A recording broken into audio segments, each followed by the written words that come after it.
Charles Barkley is known these days for saying things that are funny, outrageous, and hard to understand. Also, he's not very good at golf.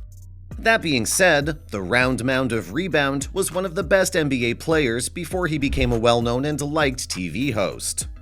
You might not like Chuck on TV, but on the court, he was the best. Barkley is a look back at his life on and off the court. Barkley was born in Leeds, Alabama, and he didn't get good at basketball until he was an adult. He was only 5'10" tall and didn't even make the varsity team when he was a junior. But before his senior year, he grew to be 6 feet 4 inches tall and his skills got better. Even so, colleges didn't show much interest in him. Barkley didn't get much attention until the state semifinals, when colleges came to watch someone else. But there was an assistant coach from Auburn there, and he saw Barkley. That got Barkley into Auburn, which isn't known for being good at basketball.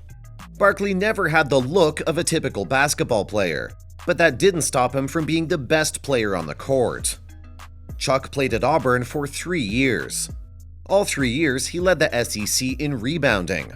While he was a Tiger, he also got the name Round Mound of Rebound.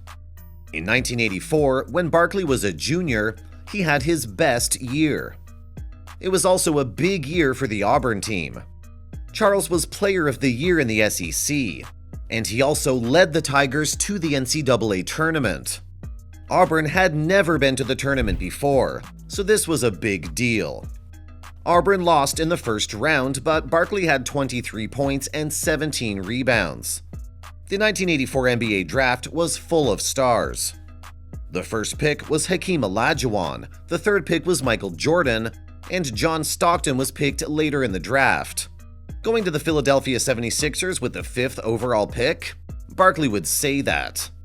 Barkley's first 2 seasons in Philadelphia went well.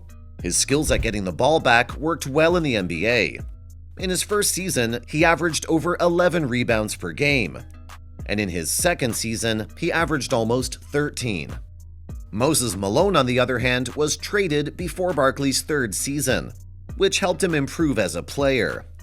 Chuck averaged 14.6 rebounds per game. Surprisingly, this was the only time in his career that he won the rebounding title. He also played in the first of a lot of All-Star games. Julius Erving left the NBA a year after Malone was traded. That made the 76ers Barkley's team, and he blew up when he got the chance. Even though he averaged 11.9 rebounds per game, he was more than just a round mound of rebounds. He scored a career-high 28.3 points per game. He made the All-NBA first team for the first time, and Sports Illustrated gave him his first cover. Barkley played in Philadelphia for 3 more years, and all of them were good for him. During the 1989-1990 season, he got more first-place votes than the winner Magic Johnson, but still didn't win the MVP award. He had made 6 All-Star teams and 7 All-NBA teams by the time he left Philadelphia. But there were also problems. Barkley fought Bill Laimbeer, a player who always seemed to be looking for a fight, in 1990, and was fined a record $162,500. Then, in 1991, he tried to spit on a fan who was heckling him, reportedly with racial slurs. But he missed and spat on a girl nearby. Because of this, he had to miss 1 game.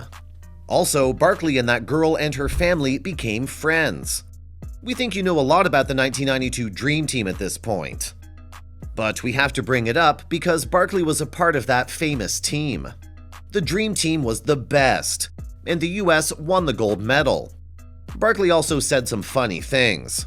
Barkley was ready to join a new team after the Olympics. For the 1992-93 season, Chuck joined the Phoenix Suns, who were trying to change their image. Barkley had 37 points and 21 boards in his first game with Phoenix. The move to the desert worked out right away for Barkley and the Suns. Chuck had an average of 25.6 points, 12.2 rebounds, and 5.1 assists per game. This was his personal best. This helped Barkley finally win an MVP. Even though some people said it should have gone to Jordan and voters were tired of giving it to him. When it comes to Jordan, Barkley and he would run into each other in the 1993 playoffs. The Suns were in the NBA Finals for the first time since 1976. The Bulls were trying to win their third straight title. Barkley did his best in the finals. He averaged 27.3 points, 13.0 rebounds, and 5.5 assists. But as you probably know, the Suns lost in 7 games to the Bulls. Barkley has caused a lot of trouble during his life. In 1993, he did a commercial for Nike in which he famously said, "I'm not a role model." This led to a discussion about who should be seen as a role model, whether athletes should be seen as role models, and whether athletes like Barkley need to act like role models. This question is still being talked about. Even though the 1996 Olympics were in Atlanta, not everyone from the 1992 Dream Team came back. But Barkley did sign up to run in another Olympics. The USA won another gold as expected, and Barkley led the team in scoring and rebounds this time. Barkley was traded again after the Olympics. Chuck went to play for the Houston Rockets in 1996-1997, mostly to try to win a championship with Hakeem Olajuwon and Clyde Drexler. You may remember that the Rockets won the NBA title in both 1994 and 1995. As Barkley got older, he wasn't quite the dominant force he was when he was younger. During his time in Houston, he was hurt as well. Still, he averaged 13.5 rebounds per game in his first season there, which was the second highest average of his career.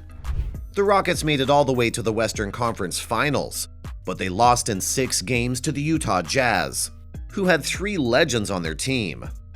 Even though he was scoring less, Barkley kept getting double-doubles for the next couple of seasons.